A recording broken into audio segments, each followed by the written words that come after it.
Kemudian yang kedua, penipuan investasi bodong. Nah, ini juga pernah masuk ke kami, Bapak Ibu. Banyak investasi bodong atau ilegal pada operasi.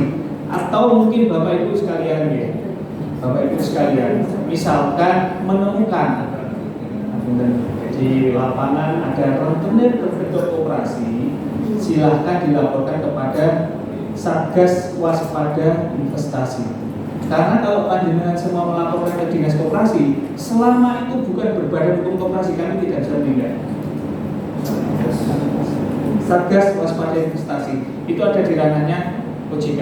Jadi di SBI ini ada 7 anggotanya, salah satunya OJK, Kejaksaan, Kepolisian, BKPM, Kemendak, kemudian Kominfo dan di Kementerian Koperasi.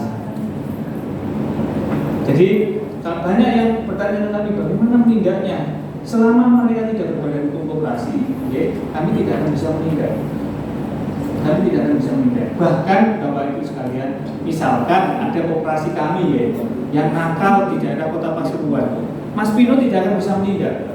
Mas Pino hanya bisa melaksanakan evaluasi, memantau, kemudian melaporkan ke kami. Kami yang akan menindak. Itulah kewenangan. Jadi kewenangannya memang seperti itu. Jadi tidak bisa kewenangan dari provinsi kemudian ditindak oleh kabupaten kota, tidak bisa. Tetapi kalau yang terkait tentang rentenir berbentuk koperasi tadi, silakan dilaporkan melalui SBI yang ada di websitenya SBI. Monggo misalkan diakomodir di Dinas Koperasi, nanti akan dilaporkan ke kami. Silakan Mas Bino dilaporkan kami karena kami juga anggota dari SBI. Nanti kami akan laporkan ke SBI pusat. Kalau jika terutama. Kalau penggantian berkedok koperasi, apa? Penggantian berkedok koperasi. Lagi, coba dilihat dulu badan hukumnya koperasi atau tidak. Kalau misalkan itu bukan koperasi, berarti silakan ke SBI. Apapun hal apapun yang terkait dengan sektor keuangan, selama itu bukan koperasi, berarti bukan ranah dinas koperasi. Kemudian KSP lebih banyak melayani bukan anggota atau calon anggota. Nah, ini banyak yang masih menggunakan nama nasabah juga. Kemudian juga saya sampaikan di koperasi yang melaksanakan sektor simpan pinjam tidak boleh melayani anggota luar biasa. Ada yang bertanya, loh Pak, kalau di anggaran dasar saya di Kopan terutama di Kopan ada anggota luar biasa yang mungkin bukan di desanya. Kalau saya sarankan, ketika perubahan anggaran dasar nanti tidak boleh ada anggota luar biasa. Nanti diatur saja di anggaran rumah tangga mawar. Jadi di keanggotaan koperasi yang bisa menjadi anggota koperasi itu mungkin orang yang ada di luar desanya, yang bisa dimasukkan. Tetapi memang secara hukum Bapak Ibu sekalian, ketika kita merujuk pada PP 9 tahun 95, koperasi yang melaksanakan sektor simpan pinjam itu hanya anggota dan calon anggota. Calon anggota ini pun hanya dibatasi selama 3 bulan. Setelah itu harus diputuskan jadi anggota atau tidak. Ini wajib. Ini sesuai ketentuan BPK, sesuai dengan ketentuan regulasi yang ada. Kemudian simpanan pokok yang tinggi. Nah, simpanan pokok yang tinggi. Ada koperasi yang melaksanakan ini biasanya karena paling banyak resiko tingginya kan di koperasi simpan pinjam. Ini kami melihatnya dari koperasi simpan pinjam.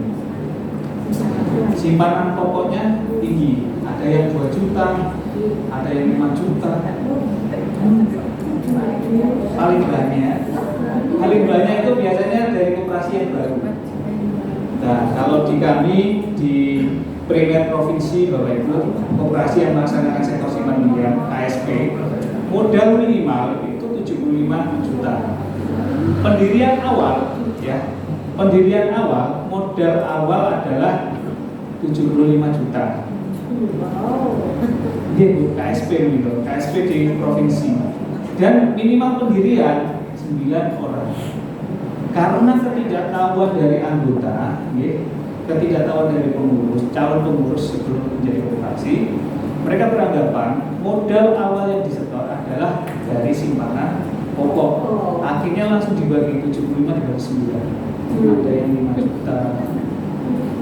Yang ada akhirnya itu semua membelenggu mereka. Karena yang saya sampaikan tadi, KSP itu hanya melayani anggota dan calon anggota.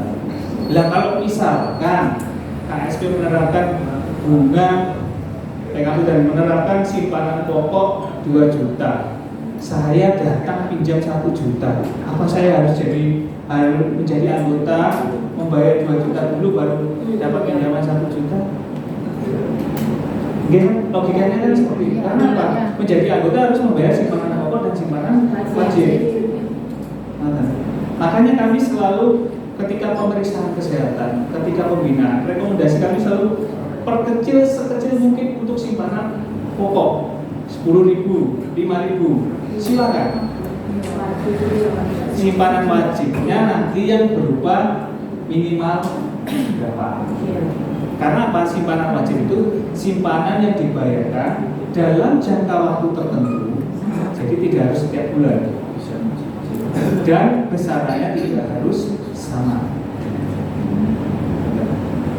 Biasanya kalau di harga dasar itu ada minimalnya, minimal 5.000. Ya kalau misalkan saya jadi anggota kemudian saya bulan ini bisa bayar 5.000, minggu berikutnya saya punya rezeki saya bayar 1 juta untuk membayar simpanan wajib, silakan, tidak masalah.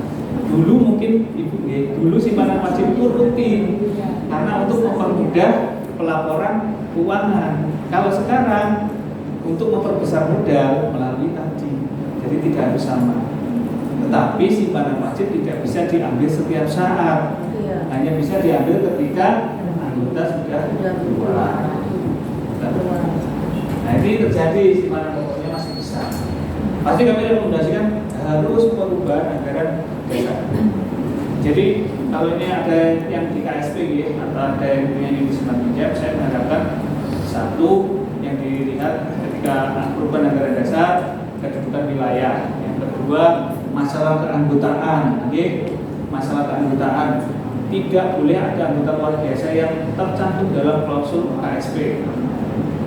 Yang ketiga masalah simpanan pokok. Yang keempat, klausul simpanan wajib apakah tertera di anggaran dasar minimalnya atau tertera di anggaran rumah tangga? Monggo. Yang keempat, masalah pembagian SHU, prosentasenya berapa? Kalau misalkan tidak tercantum di anggaran dasar, tercantum di anggaran rumah tangga. Yang selanjutnya terkait tentang kepengurusan dan kepengawasan. Yang ini biasanya banyak yang terbelenggu di sana. Terbelenggunya seperti apa? Misal, periode pengurus 5 tahun. Pengurus dapat dipilih untuk masa jabatan berikutnya sebanyak-banyaknya 2 periode.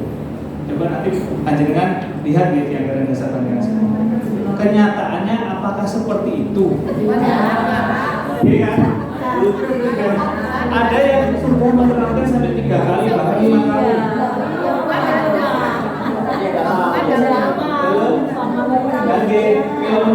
Kalau misalkan banyak anggota yang tidak mau kemudian, karena biasanya kalau sudah ditinggalkan si A operasinya kan kunci, iya kan? Butuh sosok ini, tetapi secara aturan panjenengan terbelenggu. Dan lebih baik dilakukan perubahan anggaran dasar karena ini pokok. Jangan sampai nanti ketika ada yang menggugat anggota, kita kan tidak ngerti ya anggota itu mana yang baik, mana yang mungkin punya pemikiran kurang baik terhadap operasi.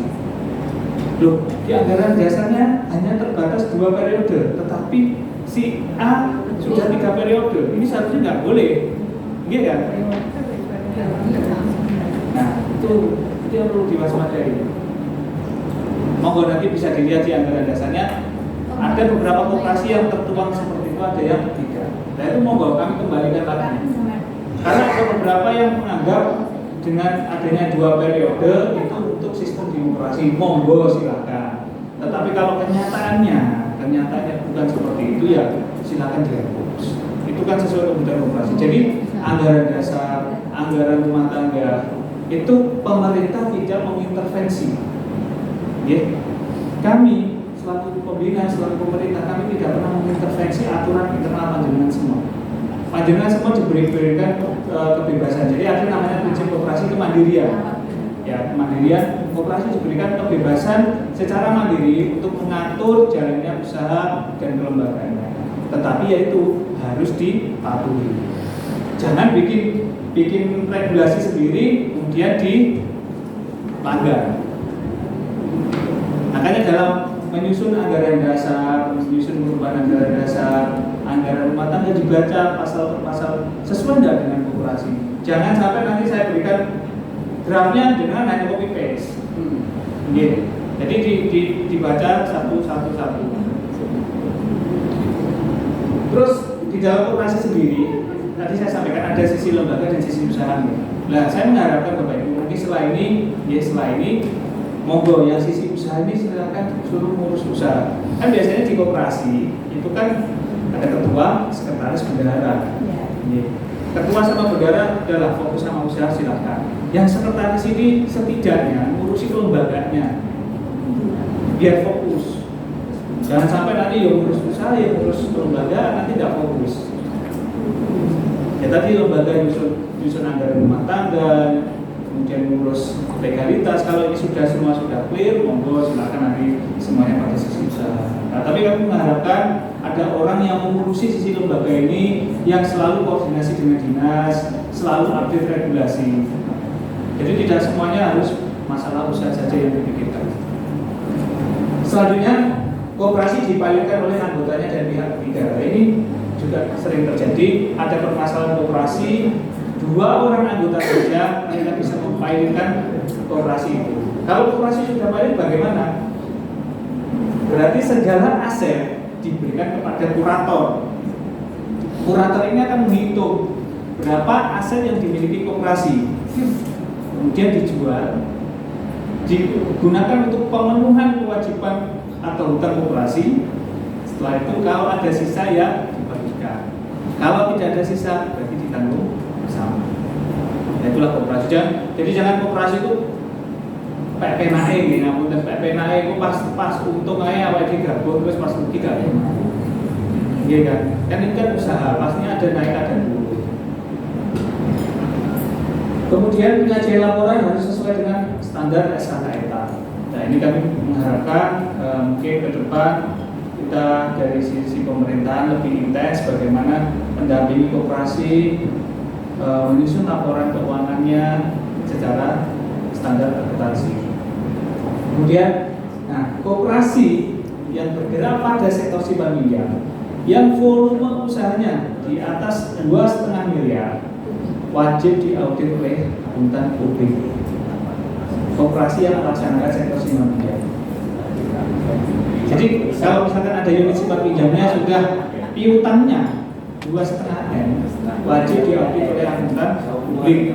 Ini bukan kami yang berbicara di Bapak Ibu akuntan, tetapi ini yang berbicara adalah Permenkop 15 tahun 2015, Permenkop 2 tahun 2017 tentang usaha simpan pinjam, operasi konvensional. Nah, bagi koperasi simpan pinjam dan pembiayaan syariah dengan aset di atas 5M itu yang wajib diaudit oleh akuntan publik. Nah, setelah diaudit oleh akuntan publik ini dilaporkan ketika rapat anggota tahunan. Jadi tadi rapat anggota tahunan seremonial, setelah seremonial acara ini, MC akan menyampaikan pembacaan audit oleh akuntan publik. Setelah itu baru masuk ke pemilihan ketua dan sekretaris rapat. Ini yang operasi yang sudah besar biasanya. Ini monggo dilihat tadi panjenengan semua kalau perintah dari sisi simpan pinjamnya sudah mencapai 2,5 ya memang wajib diaudit oleh akuntan publik. Kalau merasa berat ya setidaknya 2 tahun sekali lah, 2 tahun sekali. Monggo mungkin ada yang mau ditanyakan dulu sebelum masuk. Monggo Pak. Terima kasih. Terima kasih kami dari KPRI Bahagia Pasuruan. Yang pertama masalah keanggotaan tadi, anggota yang di luar kota itu apa hanya pendataannya ikut provinsi apa tadi kan di luar kota, maksudnya anggota kami kan banyak yang dari kabupaten Pak. Ya, 85% dari kabupaten, 15% dari kota. Itu status keanggotaannya bagaimana pembagian provinsi dan dari kota masalah pembinaannya. Terus yang kedua, koperasi kami selalu bergerak Pak, di dalam ADART kami. Pasti setiap tahun ada perubahan-perubahan yang disepakati di dalam rapat anggota tahunan atau RAT. Satu contoh, jasa atau bunga yang alhamdulillah sekarang ini ada cashback. Kalau dihitung jasanya 0,84 ya, jasa operasi kita. Itu yang pertama. Terus masalah kepengurusan. Memang kepengurusan kami di situ 3 tahun bisa dipilih kembali selama 2 periode. Gitu. Akan tetapi kenyataannya di dalam RAT itu yang biasanya dipimpin oleh PKPRI dan juga dihadiri dari bidang koperasi, kalau tidak salah pada waktu pemilihan pengurus, kami memilih jadi pengurus sudah yang ke 13 tahun dari periodisasi. Dan itu apakah boleh aturan-aturan itu yang dulunya jasa sekian, kalau di dalam buku aturan ini Pak, SOP, terus aturan khusus, ADART, itu mulai jasa 1,2, kita sudah ganti mulai 1, terus 0,9, sekarang 0,8,6 itu jasanya. Termasuk simpanan pokok kita sudah mencapai 1 juta simpanan pokoknya. Simpanan wajib tiap bulan itu 50.000, belanja wajib 100.000. Maksud saya, hal-hal yang sudah diatur di dalam ADART kita nyetaknya itu sekalian Pak. Akan tetapi setiap RAT itu pasti ada kebijakan-kebijakan, termasuk cashback, termasuk RAT daring Pak. Kemarin kita melaksanakan yang disebut pra-RAT, biasanya kita keliling, kemarin kita melaksanakan daring. Dan alhamdulillah koperasi di wahana itu sudah tidak ada uang cash untuk USP, jadi kita sudah by sistem CRS sebenarnya dari bank ini. Jadi gaji karyawan, insentif pengurus, pelunasan, termasuk anggota yang pinjam kita melalui CMS. Karena ya kita sudah mengalami pembobolan pada waktu puasa. Jadi tabungan hari raya mau dibagikan dari 1,8 miliar yang akan dibagi baru 2 hari, dibagi terserap 500 juta, yang 1,3 miliar dibawa kabur karena dibobol waktu itu. Termasuk dan alhamdulillah sekarang yang membobol dana, aset sudah disita, tapi kita kesulitan untuk mencairkan. Maksudnya mau dijual, mau dilelang itu susah, karena rumah-rumah itu bekasnya rumah, tidak ada yang berani membeli. Kalau sertifikatnya sudah kami ambil dari koperasi kita. Jadi itu yang saya tanyakan Pak, dan alhamdulillah koperasi kita itu sekarang posisi pembinaan dari Kementerian Koperasi Modern Pak, yang setiap berapa hari itu kita didatangi, dibina melalui Zoom, baik dari mungkin provinsi juga Pak membina itu. Hanya saya itu lupa. Kalau ikut zoomnya ikut, tapi itu dari provinsi atau dari kementerian, karena dari Jawa Tengah itu Pak siapa yang membina kami, itu koperasi modern. Terima kasih Pak. Baik, atur nuhun Pak Sinten. Tendro Waluyo bendahara Pak. Oke, Pak Hendro, Mas Gungun. Jadi terkait skala keanggotaan ini memang sudah diatur ya, sudah diatur di Undang-Undang 23 2014 juga masalah bagaimana pembinaan pengawasan. Memang kalau kita tarik aturan ini akan kesulitan ketika di lapangan, terutama koperasi fungsional, Pak. Koperasi fungsional di tahun 2021 kemarin banyak sekali yang melakukan perubahan anggaran dasar dari koperasi karyawan. Ya, koperasi karyawan itu banyak yang beralih bina ke provinsi, banyak yang beralih bina ke nasional. Karena apa? Karena anggota mereka, ya, anggota mereka itu kebanyakan dari luar kotanya sendiri. Contoh koperasi Tirta Investama Aqua yang ada di Pandaan, punyanya PT Aqua. Yang kerja di Aqua itu tidak hanya orang Pasuruan, ada yang tinggalnya di Malang, ada yang tinggalnya di Sidoarjo, Surabaya. Akhirnya ketika mereka melaksanakan perubahan anggaran dasar, pasti secara otomatis akan dipindah menjadi binaan provinsi, pasti. Tapi memang selama panjenengan ini tidak melaksanakan perubahan anggaran dasar, panjenengan pasti akan masih masuk kota. Tapi nanti panjenengan ketika melaksanakan perubahan anggaran dasar, secara otomatis pasti akan pindah ke provinsi kalau tidak nasional.